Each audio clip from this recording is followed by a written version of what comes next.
Welcome to the show we call Just Saying the Obvious. I'm your host, Dennis Conforto, but you can call me Dennis. And this is our second episode. And today we're going to talk about what happened in Davos, Switzerland. We're going to talk about the good, the bad, and the ugly that happened there. So let's get started, shall we? I'm just saying the obvious, straight talk, nothing mysterious. If you want it real, come right with us. I'm just saying the obvious.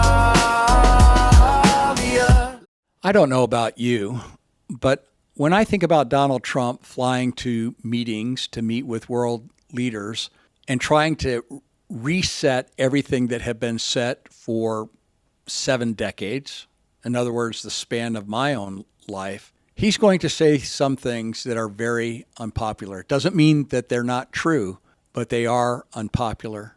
And he needs to move the ball. He needs to have change. And of course, one of the drivers of this change is the $38 trillion that we have in debt, part of which has to do with our relationship with Europe and other nations around the world. Trump is going into Davos knowing that in the United States, we have problems that are very similar to Europe. And in fact, in this, the first year of his second term, Trump has a lot of expertise in these areas.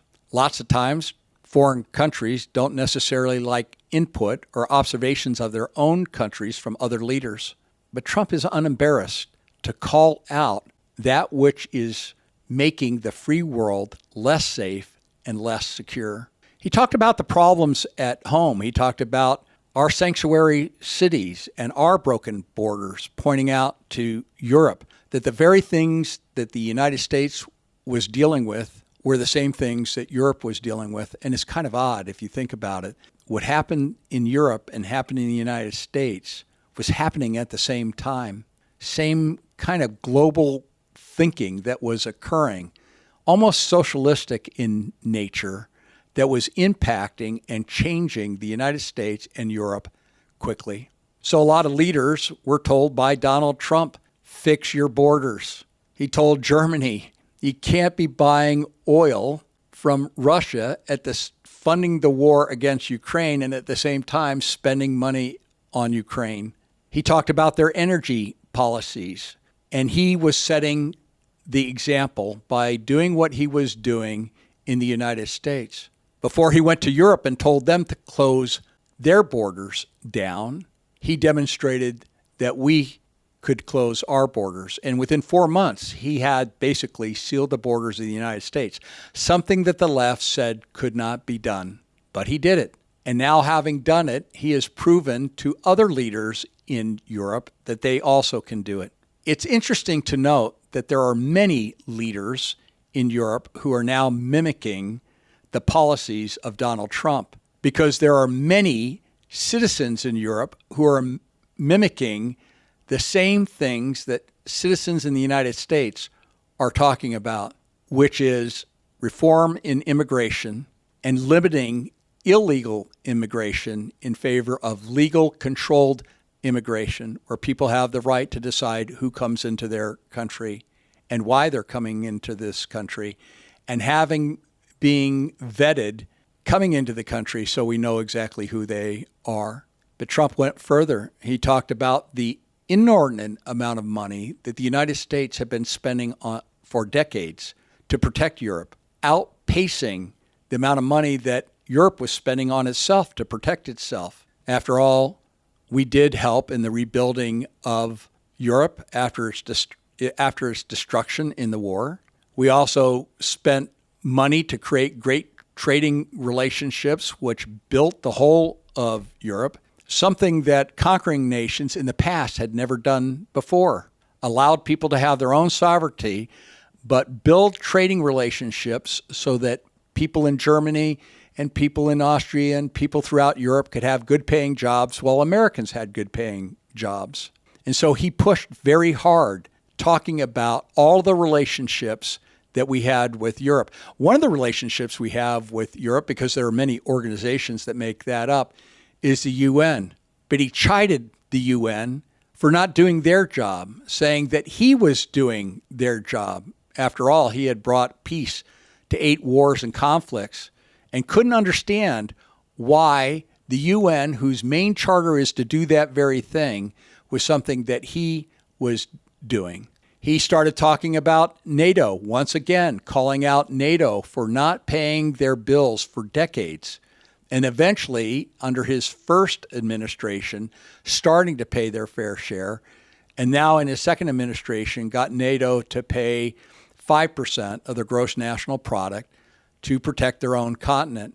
All the nations did that in Europe, with the exception of one, Spain. I'm not sure why Spain felt like they didn't have to pay for it. I guess since they were surrounded by other NATO countries, they figured that they could get away with having others pay for their protection rather than themselves.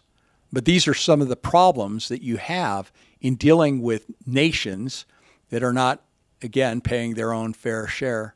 Unfortunately, sometimes Trump has to use tariffs to discipline people, to say that our trade relationship is going to change with you and impact your economy unless you begin to treat the United States fairly and have reciprocal agreements with us, not only in trade, but how we spend money in NATO or how we spend money in the UN. The head of NATO did an unusual thing because there was one topic at Davos that was on everybody's mind, the big topic. What was Trump going to say about Greenland? Of course, the news media said, well, how far will you go? Will you go to war? And Trump's simple answer was, all things are on the table.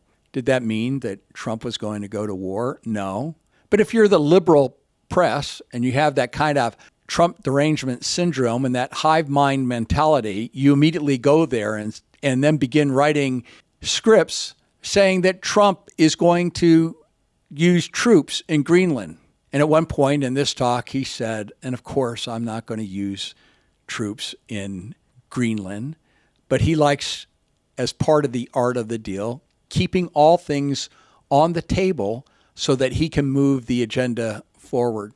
Now, the thing that's interesting about Greenland is we tried to purchase Greenland 2 years after the Civil War. We again tried to purchase it under the Truman administration, and we lost by one vote in Congress of making that purchase. But now Greenland has become important, not because it's important to us, but because the chessboard is moving. And the chess pieces of China and Russia are moving to the Arctic. And as a result, Greenland is in the crosshairs of all of that traffic. And now the United States needs to protect Greenland. Now, the problem with Greenland is the Danish can't afford to protect it properly. After all, their entire population is the population of Houston, Texas. So imagine Houston, Texas saying something to the rest of the United States, we're going to protect Greenland. It's not possible. Europe can't protect Greenland. In fact, Europe said, we're going to send troops over to Greenland to show our support for Greenland. And if you can believe it or not, they sent 13 troops. I mean, seriously. Greenland has all sorts of problems internally. The Danish cannot connect the roads between the cities. In other words, if you were going to go from, let's say, Los Angeles to San Diego, you would have to fly there by helicopter, fly there by small plane, or take a snowmobile and travel there because there is no infrastructure between these cities. They're like islands on an island. And so that infrastructure isn't even there and isn't even possible. So Greenland cannot be protected by Europe. It really can't even be protected by NATO. And there's a reason for that, because the technology to protect Greenland is part of the Golden Dome, and nobody has that technology anywhere in the world except for the United States. And of course, the biggest critic of all of this is Canada, but I'll get to Canada in just a second. So Trump gives the talk. For 3 hours, the world is talking about, oh, isn't it just awful that Trump is doing what he's doing to Greenland? And then 3 hours later, the head of NATO makes an announcement that a framework has been created with the United States to give the United States everything it needs to protect Greenland, Canada, the United States of America, as well as Europe, because of this Golden Dome, the ability to see missile launches from China and from Russia faster with technology to make sure that they cannot pass through that shield. It's sort of like the technology we see, except on a much larger scale, in Israel with the Iron Dome. Now to the bad. The Prime Minister of Canada, he's very upset at Trump. He began to scold President Trump, talking about how mean he is to Canada. And I suppose in one way, if you were at least the liberal part of Canada, it would be kind of upsetting. But Canada cannot protect its Arctic coastline at all. It's the U.S. Navy that is up there protecting them. They never pay for any of that. And I just want you to picture the map, because here's the United States, here's Canada, here is Alaska, and here is Greenland. All of that now is protecting Canada. An interesting thing happened in Trump's relationship with Canada. It happened with Trudeau, the then Prime Minister of Canada, at a dinner meeting they were having in Mar-a-Lago. And Trump was talking about, we got to balance the trade out. We have to balance these tariffs. You've been charging us tariffs that are just unreasonable, and we've got to do reciprocal tariffs to get it to be fair. Now, of course, Canada did tariffs because they wanted American companies to go up to Canada and set up operations there, which they did. So when we buy American products, we are paying a tariff on products that we can get here in America. At some point, Trump said, well, what if we balanced everything out? What if we got rid of all the deficits and all the tariffs you have on us, and we just did fair and free trade? To which Trudeau said, well, we would not survive. And then Trump went, wait a second. In other words, you're not going to survive unless we supplement your country to function as a country. In other words, we're paying for you as if you're one of our states. And he jokingly said at that meeting, you ought to be the 51st state and you ought to be the governor. Now, it's harsh. It's hard in one way, especially when it moves from the dinner table conversation and kind of a joke to then become something that akin to U.S. policy. And Trump has an America First agenda. Canada should also have a Canada First agenda. If you listen to Trump, he's talking about, look, everybody make your own country great. Make it as great as you can, as fast as you can, and copy what we are doing. Do what we do the way that we do it, and you will be better, stronger, and wealthier for it. But Carney got all upset, very angry, and spent his time at the World Economic Forum scolding Trump, which is not always the best idea to do, to scold Trump, but it's not the best idea for Trump to also scold publicly. But now we are in a time and an age where all the scolding that was done in the back room, all the sausage making, is now made public. It's made public so all of us can understand and see what is going on. None of us had any idea how the sausage was made, and none of us really understand why do we end up with such bad deals with other countries, and why do we have so many policies inside the United States that don't seem to work, and why we fix something and break 5 other things. And that's because the sausage making is done in the back room, where compromises that are made that seem to break everything. So Trump saw what Carney had done and decided that he was also going to remove him from the Peace Council that he had created. The Peace Council, by the way, in case you're wondering why we need a Peace Council, is because Trump realized the UN wasn't working, and so he gathered a group of leaders around the world who would actually work for free, not charge each other billions of dollars to be members of a club, and just start working on creating peace around the world. So when you hear him talk about this peace council, you're beginning to understand that he has just replaced the UN, and that's going to ruffle a lot of feathers.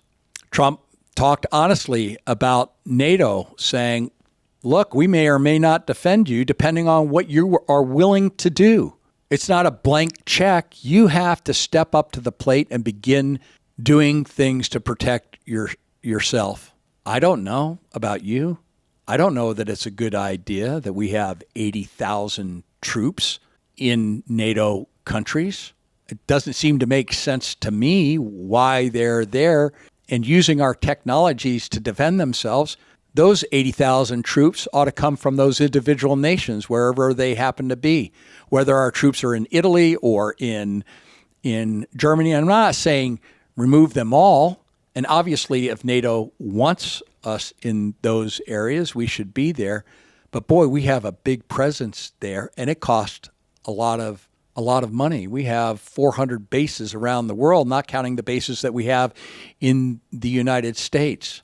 So Trump is literally changing everything and calling everybody out to do the right thing. Now, some people are upset that he went to Venezuela and took a quote-unquote head of a narco state out who had an indictment with him or on him in the United States.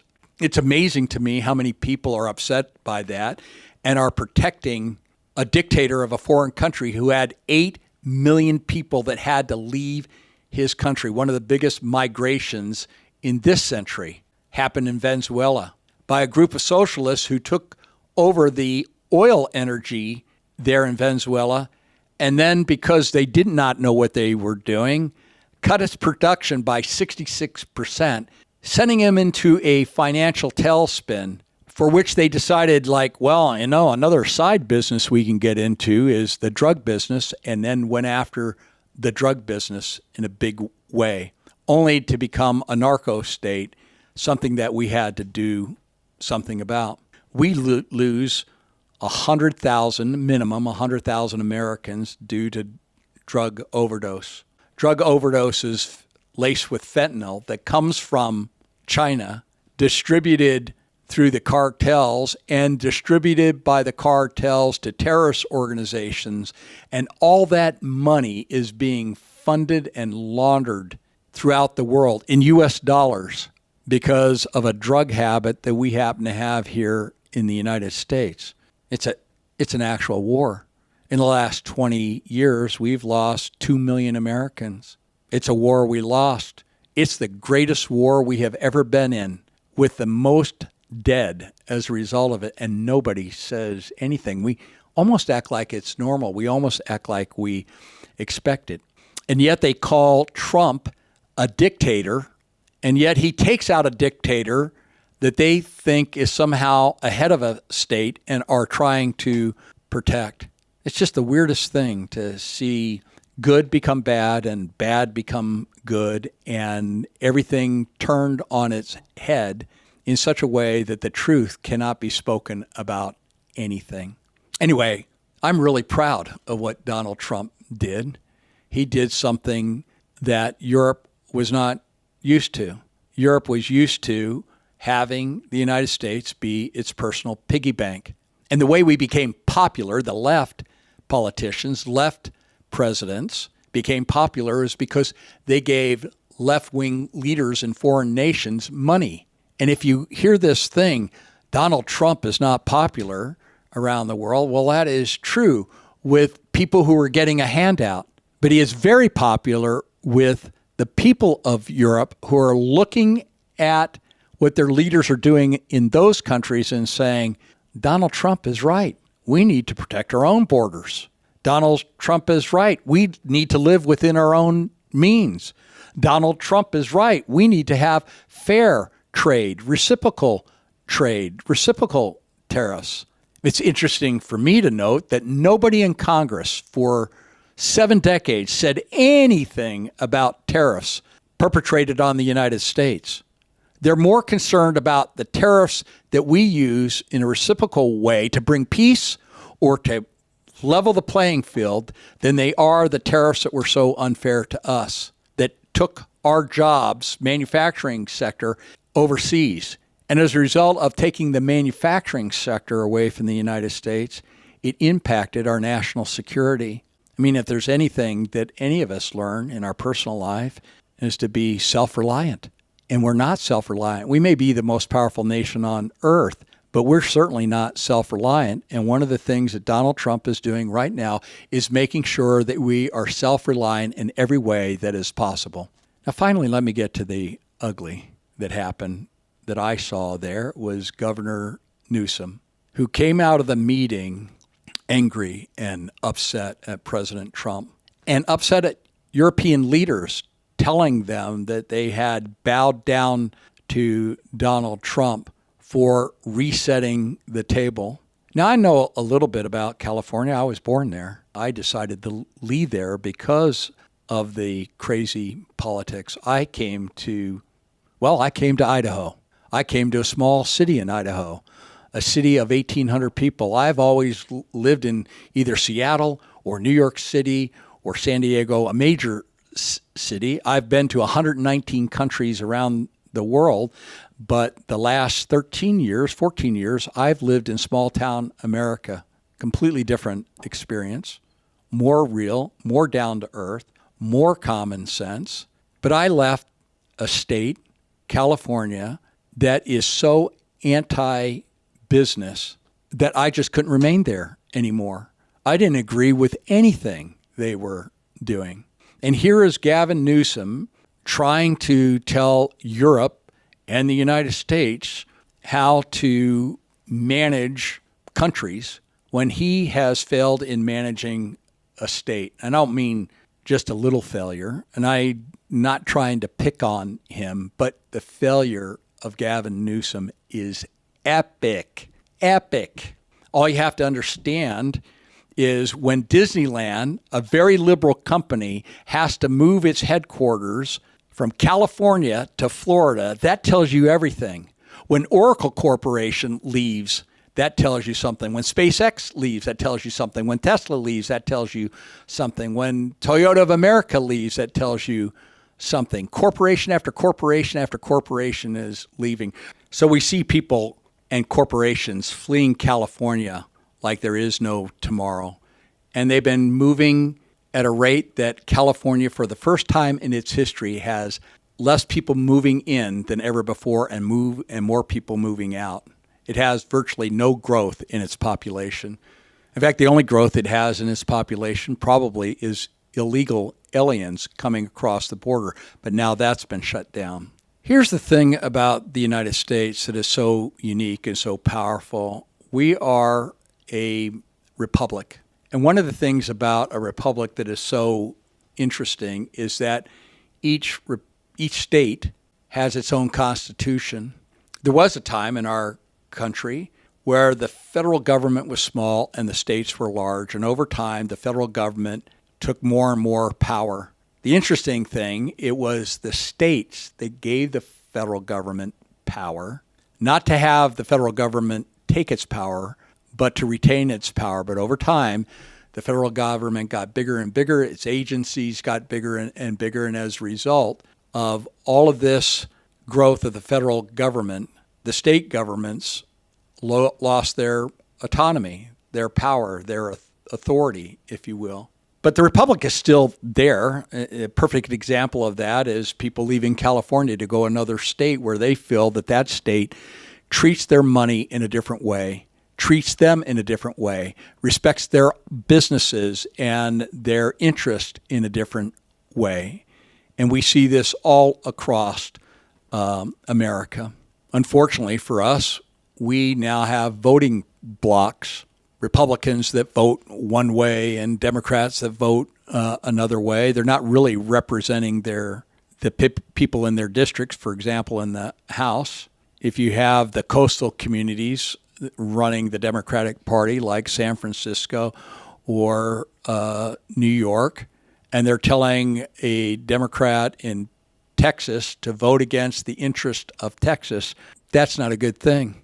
For example, people in Alaska who would like to drill oil and make money have not been able to do that because of the coastal community saying you don't have the right to do what you're doing in your state. Even though we've never been to your state, and even though we'll never go to your state, we're not going to let you do what you need to do in your state. For Trump being a so-called dictator, boy, he is the worst dictator in the history of the world in terms of dictators, because he is pushing more and more power back to the states. The Department of Education is a perfect example of that, of an agency that once it came into being, the scores of our students went down. And it's an interesting thing. Just look at when the Department of Education was formed, and now look at the grades today of our students, and you can see a steady decline. Whatever experiment they were working with the Department of Education at the federal level was not working. And so what did Trump do? Well, he wanted that authority to go back to the states. Why? Because he wanted the money to stay with the states. Why? Because the states could then turn around and spend more money on teachers and less money on bureaucrats inside of Washington, D.C., inside the Beltway there. And there's example after example of where Trump is turning more and more power back to the states. An interesting thing, Governor DeSantis was here in Idaho the last couple of days. And what was he doing? He's going around to try to get a constitutional amendment to get, I think it's 36 states that would be required to create a new amendment for a balanced budget. Can you believe that? A balanced budget. Something that would prevent $38 trillion in debt from happening again. Something that would get rid of a lot of the fraud, waste, and abuse. And it's amazing how people are so free with money that is not theirs. And so Governor Newsom, who took over a state that had a surplus, has now left it in shambles with a massive amount of debt. He has done nothing for the victims of the Palisade fire, nothing for them. He's got a multi-billion-dollar boondoggle of a railway system in California. It is a railway system going from nowhere to nowhere and is still not built. And so here he was in Davos criticizing European leaders that were agreeing with Trump, criticizing Trump, not on American soil. Nobody cares what Gavin Newsom does in the United States. He's going to say whatever he's going to say. But to go to a foreign country with a sitting president there making a presentation, trying to protect the interest of the American people to the best of his abilities and calling it out like it is, was just too much for Gavin Newsom. Whatever the United States has been doing for the last 7 decades, in my humble estimation, hasn't worked out very well for us. We've been involved in too many wars. We have too much debt. We broke too many things, just things that I thought we were going to fix back in the 60s and the 70s and the 80s and the 90s. We're still talking about those same things. They're still broken. The government continues to get bigger and larger, and everybody knows that the waste is tremendous. And Europe has a unique advantage here because they're separate countries, but they ended up with their own kind of federal government that sort of took over called the EU, which I think has taken away the identity and the culture of every single country in Europe. The EU has this one-size-fits-all. And it's really kind of funny. You have somebody like Bernie Sanders who talks about oligarchies. And yet the biggest oligarchy I've ever seen in my life is every socialistic country in the world that is controlled by a few people that control everything. The businesses, the infrastructure, the health care, as if those people had some super brain that they were experts at all of the various things that those various countries need. We have that problem here in the United States by not distributing our knowledge out. And the great thing about many states is many states do things differently. Republican states, Democrat states, but each one of them does something better than any other state. And one of the great opportunities we have in a republic is copy the best ideas and implement them in each state.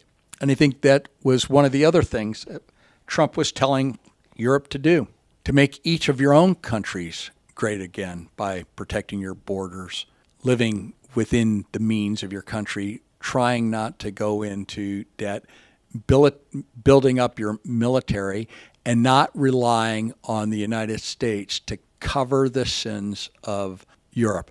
And the sins of Europe and the sins of South America and the sins of socialism and the sins of the UN and the sins of NATO, all of it is found in one number, our national debt. That's how that national debt came to be. So I'm reminded of Winston Churchill, who I think is a lot like Donald Trump. Winston Churchill at the time was very unpopular when he became prime minister. In fact, they made him prime minister because he was so unpopular. They thought that they could just get him in and get him out in a couple of weeks, and then they could go back to their appeasement of Germany. But something happened with Churchill. Something happened to the United States that brought us all together because we did everything we could to avoid that war. And really, England was on the verge of collapse. They had an army at Dunkirk that was surrounded. The United States was not involved in the war, and then something happened. Japan bombed Pearl Harbor. And for whatever reason, Germany had an alliance with Japan and decided that, well, since Japan took out a significant portion of the United States' Navy, that they would declare war on the United States. And then that something happened when one of the military leaders of Japan said, "I fear we have woken the sleeping giant." And the United States got committed to the war, and the rest, as they say, was history. But the sleeping giant has been awakened again through Donald Trump. Now, some people think that Donald Trump is the leader of MAGA and that he created MAGA, but that's not true. MAGA created Donald Trump. All Donald Trump did was listen to the American people who said, can somebody close down our borders? Can somebody help us live within our means? Can somebody help us with the UN that seems to not be helping us? Can somebody make NATO fair? Can somebody bring manufacturing back to the United States? And Trump heard it all. Trump listened to it all. Regardless of what you think about Donald Trump and his personality, which his personality doesn't impact me at all. He's an imperfect man. I'm an imperfect man. Anybody who's listening to this podcast is an imperfect person. So I don't care about his imperfections. When people want to talk to me about how I could vote for him and they start picking on personalities or in many cases, false accusations that they have or things that they believe about, I don't listen to it. I don't pay attention to it because it doesn't impact me. I'll tell you what impacts me. Policy. It impacts my personal life. It impacts the lives of my children. It impacts the lives of my grandchildren. It impacts the lives of my friends. It impacts the lives of businesses that I have created. It impacts everything. His personality has no impact on me at all, and I don't care about it. And the personalities of others have no impact on me. What they do has impact on me. I thank God every day I didn't have Biden derangement syndrome. That guy never triggered me once. I didn't like his policies. I disagreed with them. And in fact, at some point, I wasn't upset at Biden because at some point I realized there was something wrong with him and that there was a cover-up about his health. I was upset at his family that put him in that position, and I was upset with the Democrat Party that took a man who obviously had some issues related to his health that they didn't care about as long as they were in power. And to me, that was just abusive. Not only abusive to Biden, who's no saint in and of himself, but it was abusive to the country, to all of us. because at some point in time, none of us knew who was running the country. I know who's running the country today, for sure, and it's President Trump. And the world knows who's running America. They recognize it. It's Donald Trump. So you can talk about his personality and the fake felons and the kind of kangaroo court systems that they created of all Democrats trying to nail him. But the reality is if you look at the first year of his accomplishments, it has been nothing short of staggering and amazing. And the world knows it. And when he went to Davos, everybody in Davos knew it. When he said America's the hottest country in the world right now, they all knew it. When he stood up and said, you bet $18 trillion on America, these nations here and the companies within those nations, they knew it. They bet on it. They bet on him. In the previous administration, they bet $1 trillion. In this administration, they bet $18 trillion. They bet $18 trillion. And that is the difference. And the sleeping giant has awoken again for the second time. It's not going to be abused anymore. Everything's going to be fair. And people are going to have to learn to make their own country great again. And that was the best thing that happened at Davos. Now you're going to hear the critics talking about all sorts of silly things. Some people want to hyper-focus that he used Iceland 2 or 3 times and that's the big story. And they miss the big story. The replacement of a new organization for peace for the world, which was the UN, completely failed, and we wasted trillions of dollars on an organization that never served the interest of the world and did at the expense of the United States. And NATO, because of Donald Trump, is stronger and better than it was before. Why? Because he had the courage to stand up in front of them and embarrass them in front of each other, not behind closed doors, but publicly say, you can't do this anymore. You have to pay your fair share, and you're going to have to spend up more money. You got a raging war going on your own continent, and all you want is the United States to spend its money, and we're further away from that war front than anybody else. Our money is closer than anybody else's, and now that has to change. And people are aghast by the fact that he just simply told the truth. And that's the funniest thing of all. Nothing offends the world more than the truth. And nobody is holding up a mirror to the world of their truth like Donald Trump is. So that's the good, the bad, and the ugly that happened at Davos. So I hope you enjoyed this show. I'll be preparing for the second one coming up in a few days. And this is Dennis Conforto. You can call me Dennis. Just saying the obvious once again.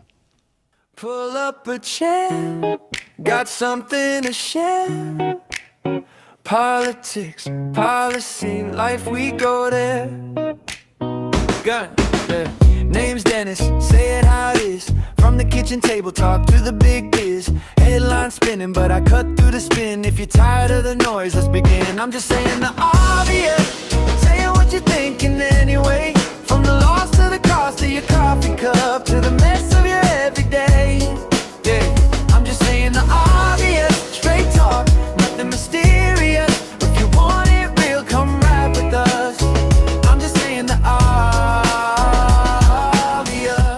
I have watched the political and media edit. I have watched this.